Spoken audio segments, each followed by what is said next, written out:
Une bombe à la préfecture de police de Paris. Il y a un mort, 51 blessés, dont 2 blessés graves. Un attentat une nouvelle fois revendiqué par le comité de solidarité avec les prisonniers politiques arabes. Un budget placé sous le signe de la rigueur, l'État se serre la ceinture. En 1987, le déficit doit se réduire et les impôts baisser un peu. L'Amérique malade de la drogue, Ronald et Nancy Reagan donnent le coup d'envoi d'une croisade nationale contre ce fléau. Dans ce journal, le premier volet d'une série consacrée à la drogue, justement, aux États-Unis. Ce lundi 15 septembre, voici 542 jours que sont détenus Marcel Carton et Marcel Fontaine. 481 jours de détention pour Jean-Paul Kaufmann et pour Michel Seurat. 191 jours pour Aurel Cornéa et pour Jean-Louis Normandin, nos amis d'Antenne 2. Et 131 jours pour Camille Sontag. Il y a toujours 7 otages français détenus au Liban. Madame, Monsieur, bonsoir. Un mort, 51 blessés, dont 2 grièvement atteints. C'est le bilan d'un nouvel attentat cet après-midi à Paris. Cible des terroristes, la préfecture de police, avec une bombe qui explosait dans la salle où sont délivrés les permis de conduire, un lieu pourtant surveillé, puisque les fonctionnaires contrôlent les sacs et les paquets du public qui se pressent nombreux dans cet endroit. Et cette fois encore, comme pour les 3 précédents attentats, on trouve la signature du CSPPA. Voici le résumé de cette journée d'attentats avec Bruno Ledreff. Au cœur même de l'institution policière, pour la seconde fois en 2 mois. La bombe a explosé à 13h50 dans cette salle, le service des permis de conduire de la préfecture de police de Paris. L'engin se trouvait ici, caché sous une chaise. Il y avait à cet instant beaucoup de monde dans la pièce. Une personne vient de mourir, 51 ont été blessés, 2 très gravement atteintes. Ça s'est passé, j'étais au permis, j'ai une déflagration et puis je me sens chantu, c'est tout. Je suis à moitié sourd. Il y avait beaucoup de monde? Il y avait du monde, oui, pas mal de monde. Les gens étalés autour, c'est tout ce que j'ai à vous dire. La déflagration a été importante? Ça m'a paru important, mais vous savez, on ne se rend pas bien compte, sur le coup. Les secours sont intervenus très rapidement, une centaine de sapeurs-pompiers étaient sur place. En face de la préfecture se trouve l'Hôtel-Dieu où les blessés légers ont été transportés. La plupart d'entre eux ont pu gagner leur domicile, certains encore sous le choc. Une bombe, je vois tout noir. C'est pas possible, c'est affreux ça. Non, je peux pas parler. Jacques Chirac s'est rendu sur les lieux de l'attentat en milieu d'après-midi. Il n'a fait aucune déclaration. Ce soir, d'après les premiers résultats de l'enquête, il semblerait que la bombe de moyenne puissance, 1 à 2 kilos, soit identique à celle des autres attentats revendiqués par le CSPPA, le comité de solidarité avec les prisonniers politiques arabes.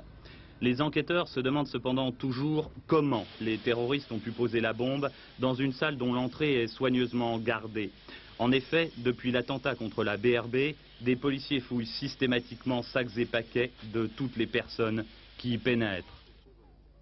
La lutte contre le terrorisme, on vient de le voir, promet d'être difficile. C'est en tout cas ce que démontre l'attentat de cet après-midi. Et c'est pour lutter avec de nouvelles armes que Jacques Chirac annonçait hier la mise en place d'un véritable arsenal antiterroriste, avec 2 priorités, renforcement des moyens de police et extension des contrôles, notamment dans les lieux publics. C'est le premier point. Deuxième priorité, renforcement du contrôle aux frontières avec le rétablissement des visas pour tous les étrangers n'appartenant ni à la communauté européenne ni à la Suisse. Des mesures dont certaines ont été aussitôt mises en place, comme en témoigne cette enquête de Roland Sicard et d'Aimé Mayol. Image de la mobilisation antiterroriste, cet après-midi, 500 policiers sur le pied de guerre pour la visite de Jacques Chirac au SICOB. Fouille systématique des exposants et des visiteurs, un vigile chargé de la surveillance sur chacun des 550 stands de l'exposition, un dispositif supervisé par le préfet Broussard. Vers 16 h, peu avant la visite de Jacques Chirac, une alerte à la bombe, le trafic du RER a été bloqué pendant une demi-heure. Depuis ce matin, vigiles, policiers, services de déminage, pompiers, tous sont mobilisés. Il y a eu aujourd'hui plus d'une centaine d'alertes à la bombe à Paris. Dans les lieux publics, les grands magasins, les salles de spectacle, les supermarchés, sacs et objets sont minutieusement contrôlés. Objectif, repérer le plus tôt possible tout objet suspect. Nous prenons nous-mêmes des dispositions quant à la surveillance de notre établissement. J'ai demandé à tous mes barman, à tous mes collègues, de surveiller tous les sacs et les personnes qui s'assoient et qui ont des sacs, et on a quand même à surveiller beaucoup plus étroitement ce genre de choses. Second volet du dispositif, le renforcement des contrôles aux frontières. Pour faire face à la menace terroriste, plus de 1000 militaires vont être répartis pour épauler la police de l'air et des frontières et le service des douanes. L'armée sera chargée d'assurer des patrouilles permanentes, ce qui permettra aux douaniers et policiers de se concentrer sur les points de passage traditionnels, postes et aéroports. Dernier volet, le rétablissement des visas pour tous les pays à l'exception de la communauté européenne et de la Suisse. Une mesure qui devrait aider à mettre en échec les porteurs de passeports de complaisance. Mobilisation tous azimuts, il s'agit de répondre aux menaces des poseurs de bombes. Outre ces mesures de sécurité renforcées, la police multiplie les opérations dans les milieux du Proche-Orient installés à Paris. Une vingtaine de personnes, en majorité des Libanais, ont ainsi été interpellées ce matin, c'est-à-dire au lendemain de l'attentat contre le pub Renault. Côté politique, c'est de manière générale le consensus. À gauche comme à droite, on évite la polémique et l'on prêche la solidarité avec quand même quelques bémols de ci, de là. Tout à l'heure, François Mitterrand rappelait d'ailleurs que la lutte antiterroriste est l'affaire de la nation tout entière. Une déclaration solennelle devant le Conseil des ministres assortie d'un hommage au courage des 3 personnes qui ont évité le carnage au pub Renault. De ces 3 personnes, vous le savez, un policier est mort et les 2 autres sont gravement blessés. Le consensus, donc, Paul Amar, et c'est rassurant, mais dans cette affaire, les mots ne suffisent pas toujours, c'est une bien maigre consolation. Et pour cause, c'est la première fois depuis l'apparition, depuis l'importation de ce terrorisme en France, qu'il y a une telle accélération, un tel enchaînement, 5 attentats en 10 jours, bien ciblés, bien programmés, meurtriers. Cela révèle une stratégie précise, mise au point par des spécialistes de la terreur implacables et professionnels. Et on comprend que les autorités, les hommes politiques, tous les hommes politiques soient désarçonnés, désorientés, tout simplement parce qu'il n'existe pas, hélas, de remède miracle. Il est arrivé à des gouvernements précédents d'adopter une attitude clémente à l'égard des terroristes, de fermer les yeux sur leurs sinistres activités. Les attentats ont-ils cessé pour autant? Non. Jacques Chirac et François Mitterrand, ne l'oublions pas, ont choisi eux la fermeté. Les attentats ont-ils cessé pour autant? Non. Comme si les terroristes se servaient du moindre motif, du moindre prétexte pour blesser et tuer. Comme si leur but ultime n'était pas seulement la libération de leurs camarades emprisonnés, mais la déstabilisation des pays occidentaux. Des pays qui n'ont déclaré la guerre à personne, qui sont surpris, secoués par une telle offensive et qui sont en grande partie pour cette raison impuissants. Mais cet échec nous oblige aujourd'hui à prendre conscience de la gravité de la situation et à modifier notre comportement qui exige vigilance mais aussi sang-froid. Il faut ajouter à cela, cette information, l'Italie demande l'extradition de Georges Ibrahim Abdallah, détenu en France. Abdallah qui est justement l'un des hommes dont les terroristes réclament la libération à coups de bombes et de chantage. Nous refermons là ce chapitre consacré au terrorisme, un chapitre qui hélas grossit chaque jour un peu plus. L'autre information saillante de ce lundi, c'est la présentation du budget de l'État pour l'année prochaine. C'est un rendez-vous économique important puisqu'il nous permet de savoir entre autres à quelle sauce fiscale nous serons mangés, un budget placé sous le signe de la rigueur et du libéralisme. 3 chiffres à retenir, 1054 milliards de dépenses, seulement 925 milliards de recettes et donc un déficit prévu de 129 milliards de francs. Pour plus de précision, voici l'éclairage de Véronique Auger. Première originalité, les impôts rétrécissent. Et d'abord, les impôts des particuliers qui vont être allégés de 15 milliards de francs. Cet allègement sera inégalement réparti selon les catégories de Français. Ainsi, les familles légitimes seront favorisées. D'abord, les 4 millions de ménages les plus modestes, c'est-à-dire ceux qui paient moins de 4 400 francs d'impôts sur le revenu, vont bénéficier d'une décote jusqu'à présent réservée aux concubins et aux célibataires, d'où exonération de certains et réduction pour d'autres. Ensuite, le 4e enfant comptera désormais pour une part et non plus seulement pour une demi-part.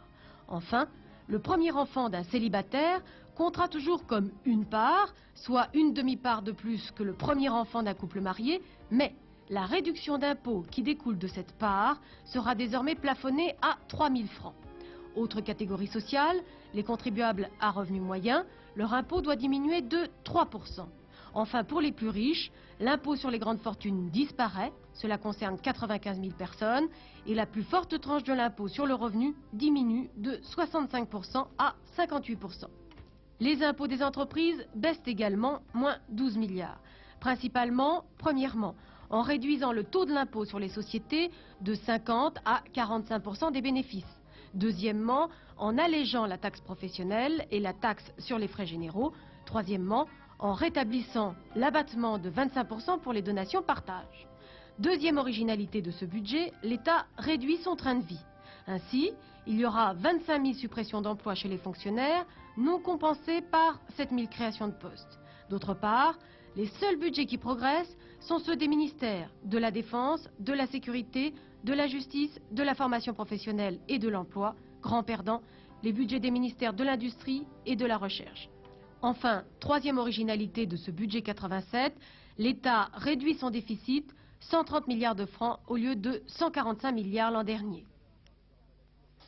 Oui, ce projet de budget présenté tout à l'heure par Édouard Balladur nous permet aussi de savoir un peu mieux ce que nous allons payer l'année prochaine à la collectivité. En d'autres termes, combien il nous faudra sortir de notre portefeuille pour régler nos impôts et pour payer nos cotisations sociales. Les économistes ont un mot pour cela, ils parlent de prélèvements obligatoires. Pour mieux comprendre, voici des précisions et des exemples avec Ève Mettet.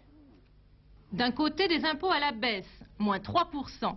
De l'autre, des cotisations sociales en hausse, plus 0,7% sur les cotisations vieillesse, sans compter les 0,4% supplémentaires sur le revenu imposable, payable en février prochain. Dupont, Jean, ouvrier, célibataire, je gagne 4 500 francs par mois. Cette année, Jean Dupont a payé 908 francs d'impôt sur le revenu. L'année prochaine, comme 2 millions de contribuables modestes, il sera exonéré. Mais attention, le poids des cotisations sociales supplémentaires le frappe de plein fouet. Le total des prélèvements obligatoires représentera en 1987 15,7% de ses revenus contre 14,9% cette année. Deuxième exemple. Durand, Pierre, marié, un enfant. Nous sommes tous deux employés du commerce. À nous deux, nous gagnons 15 000 francs par mois. Cette année, Pierre Durand et sa femme ont payé 11 342 francs d'impôts. Si l'on intègre le poids supplémentaire des cotisations sociales qu'ils devront payer, le total des prélèvements sociaux et fiscaux amputera leur revenu l'année prochaine de 22,3% contre 21,3% seulement cette année. Ils sont donc eux aussi perdants. Troisième exemple. Dubois Paul, cadre, marié, un enfant. Mon mari gagne 25 000 francs par mois et je ne travaille pas. C'est donc ça que je choisis. Cette année, Paul Dubois et sa femme ont payé 38 235 francs d'impôts. L'année prochaine, ils en paieront seulement 37 854 francs. Comme les cotisations sociales sont prélevées sur des revenus plafonnés, la hausse de la cotisation vieillesse les touche moins que les autres. Au total, le poids des prélèvements obligatoires représentera 24,8% de leurs revenus l'année prochaine contre 25% cette année. Ils sont donc gagnants. Enfin, quatrième exemple. Duroy Jacques, chef d'entreprise, célibataire, je gagne environ 35 000 francs par mois. Cette année, Jacques Duroy a payé 104 147 francs d'impôts. Il était dans la tranche imposée à 65%. L'année prochaine, comme environ 100 000 contribuables, il bénéficiera donc de la suppression de cette tranche et paiera moins d'impôts. De plus, les hausses de cotisations sociales le touchent lui aussi moins que les petits revenus. Au total, les prélèvements obligatoires représenteront 40% de ses revenus contre 41% cette année. Il est lui aussi gagnant. Oui, j'interromps un instant ce mode d'emploi du budget 87 pour faire état de cette information qui m'arrive à l'instant, pour vous la communiquer. Apparemment, une explosion dans un café, boulevard Saint-Michel à Paris, une explosion aux environs de 20 heures, c'est 8 boulevard Saint-Michel. On ignore pour l'instant si c'est une explosion accidentelle, une explosion criminelle et si il y a des victimes. Bien sûr, dès que j'aurai d'autres informations, d'autres détails, je vous les communiquerai immédiatement. Mais je peux vous dire que nos équipes sont tout de suite parties en direction du boulevard Saint-Michel. Nous revenons un instant maintenant à la suite de ce journal avec donc le budget. Le père de ce budget, c'était Édouard Balladur. Et bien tout à l'heure, il commentait la photo de son premier travail. C'est un portrait qui tient en deux mots, rigueur et libéralisme. Monsieur Balladur. Pour la première fois depuis 30 ans, les dépenses de l'État augmenteront moins que l'inflation. Cela ne s'était pas vu depuis 30 ans. En second lieu, nous faisons un effort considérable de baisse du déficit, de l'ordre de 15 milliards de francs. Et pourquoi faut-il abaisser le déficit? Et pourquoi faut-il abaisser les charges publiques et les dépenses? C'est parce qu'elles sont trop lourdes et empêchent notre économie de se développer. Et enfin, en troisième lieu, c'est la première fois également que, non content d'opérer une pareille baisse du déficit, l'on opère dans un budget des baisses d'impôts d'un montant tout à fait considérable, je vous le rappelle, 27 milliards de francs. Par ces trois explications, si je puis dire, et de ces trois façons, le budget que nous présentons est véritablement un budget de renouveau profond qui marque un changement de cap. Peut-être le mot de rupture n'était-il pas le meilleur, un changement de cap de l'ensemble de notre politique économique et sociale. Oui, M. Balladur qui a aussi confirmé que Saint-Gobain serait la première entreprise privatisée, bientôt suivie de Paribas et des Assurances Générales de France. Mais revenons un instant à ce projet de budget, Philippe Sassier, budget de changement, véritable budget de rupture. Écoutez, on peut dire que ce projet ressemble autant au budget Fabius 82 qu'un pygmée à un Norvégien, mais il ne manque pas de points communs avec les deux derniers budgets bérégovois. C'est dans le budget acte majeur d'un gouvernement qu'à partir de 1985 s'était inscrit le grand virage de la gauche, à commencer par les baisses d'impôts souhaitées il y a 3 ans, jour pour jour, par le chef de l'État.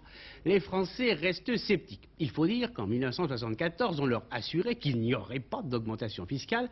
Or, dans les années qui ont suivi, jamais la hausse n'a été aussi forte en période de paix en France. Quant aux allègements promis en 83, après les alourdissements de 81, ils ont été largement compensés par les taxes. Et Édouard Balladur, à l'heure de vérité la semaine dernière, a reconnu que le phénomène se reproduirait l'an prochain et qu'il fallait attendre 1988 pour sentir l'allègement. Alors dira-t-on, les promesses des hommes politiques sont fallacieuses. Oui, si l'on croit que le budget est l'affaire seulement de quelques ministres. Non, si l'on estime que c'est celle de tous les citoyens. Il faut rappeler que nous avons le système social le plus perfectionné et le plus cher au monde, et que la retraite à 60 ans que nous avons applaudie, on ne peut pas la payer. Alors à nous de dire ce que nous voulons, aux hommes politiques d'expliquer ce que nous pouvons.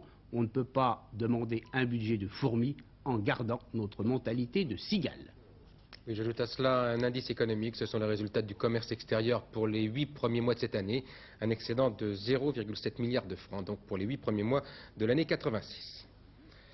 Les rythmes scolaires, c'est un serpent de mer qui émerge chaque année avec la rentrée scolaire, mais cette année on nous dit que c'est du sérieux, les modifications pour la rentrée 87-88, car on raisonne toujours à l'horizon de l'année suivante. Ces modifications tiennent, ou plutôt tiendront en 2 points. Moins de travail dans la journée pour les élèves et des vacances différemment réparties sur l'année. Sur les avantages de ce nouveau système, voici l'enquête de Pierre Ly. Les médecins réclament depuis longtemps une réforme des rythmes scolaires. Pour Chevènement, il fallait moins de grandes vacances, mais jamais de vacances inférieures à 15 jours. C'est le régime 86. Tout changera en 87. Pour M. Monory, il faut maintenir l'école le samedi et raccourcir les petites vacances comme la Toussaint afin d'aboutir à des journées moins longues. D'accord sur l'objectif, les pédiatres ne le sont pas sur les moyens. Eh bien, je pense beaucoup de bien en ce qui concerne le premier point, c'est-à-dire la diminution des heures de cours. Ça, je crois que c'est fondamental.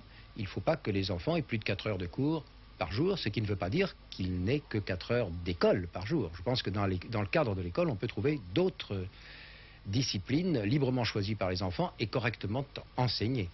Ça, je crois que c'est important. En ce qui concerne, vous me parlez du samedi et du dimanche. Je pense que l'évolution de la société est telle qu'il est bon que les enfants, le samedi et le dimanche, puissent avoir des vacances avec leurs parents. C'est-à-dire puissent vivre avec leur famille. C'est-à-dire que vous n'êtes pas d'accord là-dessus avec M. Monory? Non. Non, mais je n'ai pas tous les éléments pour en juger, mais là, je ne suis pas d'accord. Est-ce que vous pensez comme lui qu'il faut aussi raccourcir les vacances intermédiaires? Et j'ai le regret de dire que je ne le pense pas. Je pense qu'il faut peut-être supprimer des vacances intermédiaires, mais que celles qui existeront, il faut leur donner une consistance suffisante. 15 de jours, par exemple. Une réforme peut en chasser une autre, mais les rythmes scolaires, on en reparlera. La drogue, ou comment s'en débarrasser, c'est l'une des obsessions de nos voisins américains, d'où la contribution de Ronald et Nancy Reagan qui viennent de se lancer à corps perdu dans une croisade nationale contre ce fléau. Mot d'ordre de la campagne lancée par les Reagan, Just Say No, dites simplement non. Coup d'envoi la nuit dernière à la télévision, vous le voyez, avec l'annonce notamment par le président américain d'une dotation de 3 milliards de dollars pour lutter contre la drogue. Nous entamons aujourd'hui une série de reportages et d'enquêtes sur ce problème. Premier volet ce soir, l'état des lieux. C'est une enquête de notre correspondant à Washington, Jacques Abouchard.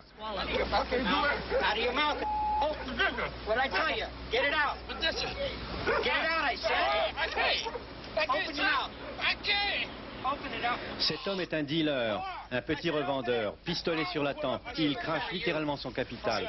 Quelques grammes de cocaïne dissimulés dans la bouche.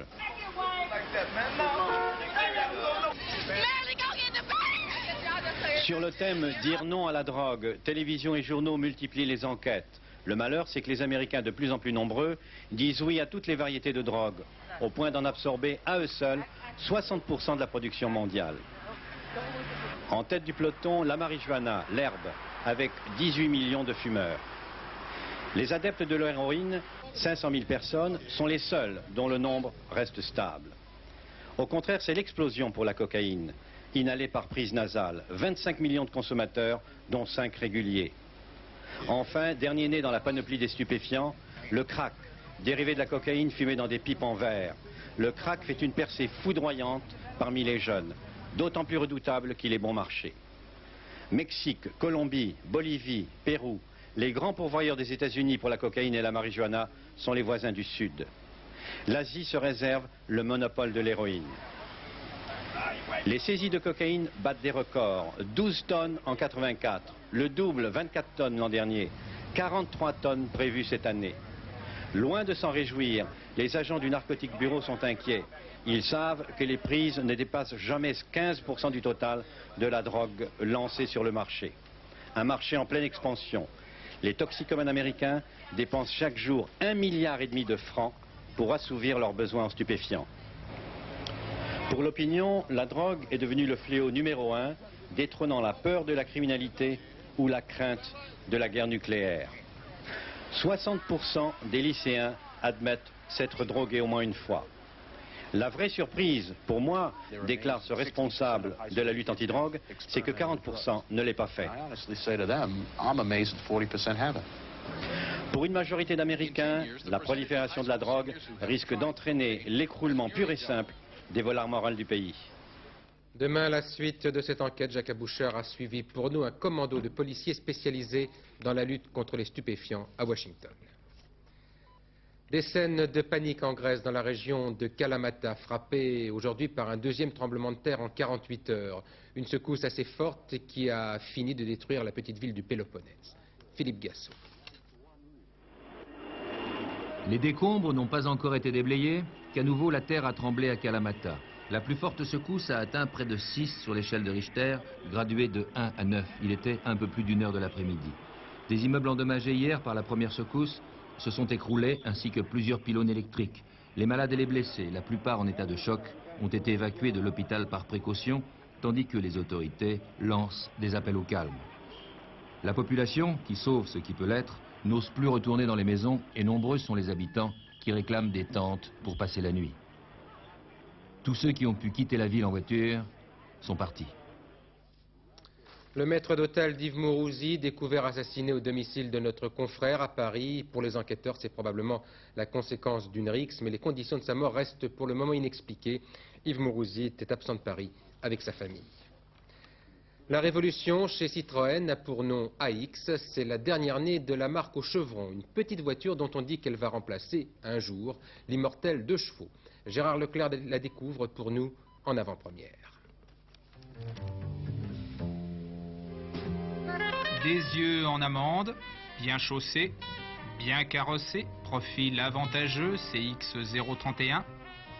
Elle a du coffre, des dessous affriolants, un caractère assez nerveux, 45 à 65 chevaux, une beauté plastique, très plastique, avec déjà de la bouteille.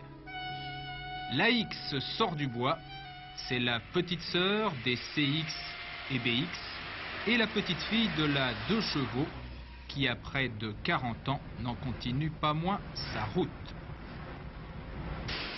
L'AX est née aux usines d'Aulnay grâce aux bons soins d'Acma et Barnabé, les nouveaux robots.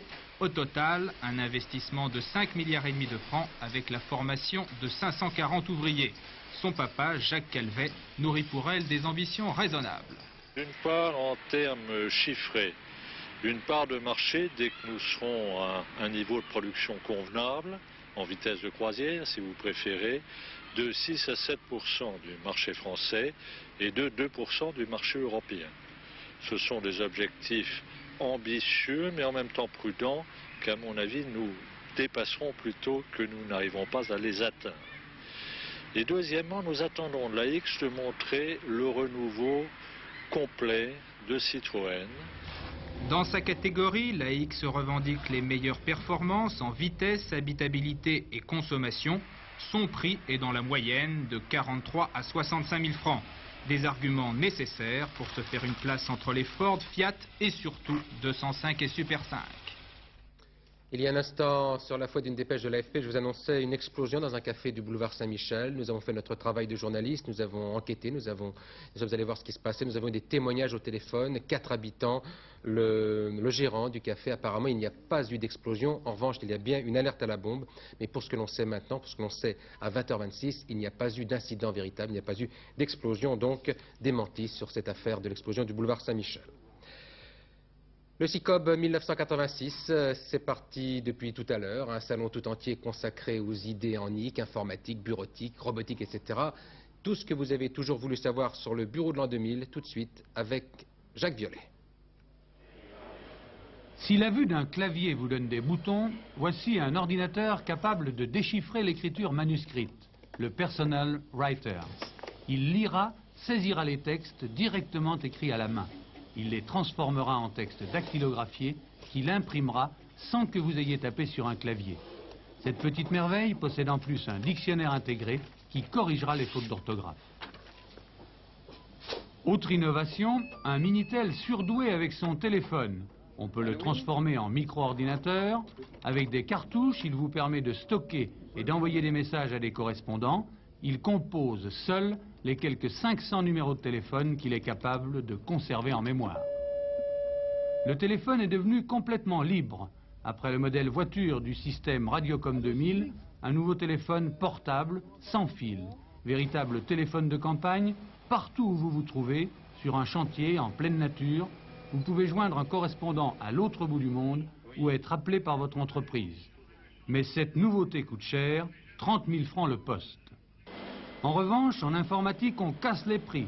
Dernière innovation de ce salon, pour moins de 5 000 francs un micro qui valait encore 20 000 francs il y a 5 ans. En plus, il est aujourd'hui 4 fois plus puissant. Ceux qui ont attendu pour se lancer dans l'intelligence artificielle se frottent les mains.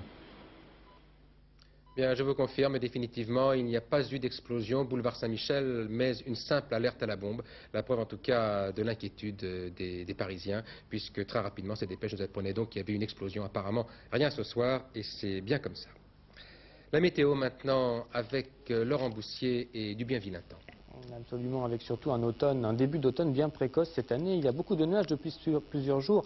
Sur la France, il y a même des orages aujourd'hui. Il y en aura aussi demain, tout ça parce que 2 masses d'air se battent au-dessus de nos têtes. Alors on regarde la photo prise cet après-midi par Météosat, voici des nuages, avec d'un côté un anticyclone sur l'Italie qui protège tout le sud-est du pays où il va faire encore beau, et puis de l'autre cette dépression. Je sors de la carte pour monter cette dépression et les perturbations associées. Il y avait aujourd'hui des nuages, et bien demain, comme nous sommes toujours dans un courant de sud-ouest d'air humide et chaud, et bien ces nuages vont arriver demain sur la France. Ils donneront de nouveau un temps orageux. Regardez la carte du temps prévu pour demain, avec des orages des Pyrénées au Massif central et aux Alpes. Quelques éclaircies, mais surtout des orages qui pourront être violents. Au sud de cette zone, du beau temps, légèrement nuageux, c'est vrai, mais surtout du beau temps sur la Méditerranée. Alors qu'au nord de cette zone, de la Bretagne à la Normandie, à la région parisienne, au nord-est et au nord, le ciel sera couvert avec des ondées assez fréquentes, le tout accompagné de vents d'ouest qui souffleront en rafales, des rafales qui pourront être assez fortes. Côté température, elles sont en stationnaire ou en très légère baisse par rapport à celle d'aujourd'hui, de 15 à 19 degrés sur la moitié nord, 18 degrés à Paris,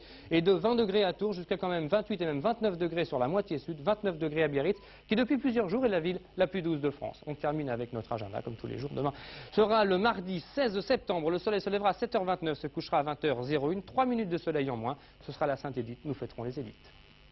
Je rappelle rapidement le principal titre de ce journal. Une bombe à la préfecture de police de Paris. C'était aujourd'hui peu avant 14h. Il y a un mort, 52 blessés, dont 2 grièvement atteints. Un attentat une nouvelle fois revendiqué par le comité de solidarité avec les prisonniers politiques arabes et du Proche-Orient. D'autres précisions, d'autres développements dans le dernier journal. Ce sera avec Bernard Pradino aux environs de 23h20. Bonsoir, à demain 20h.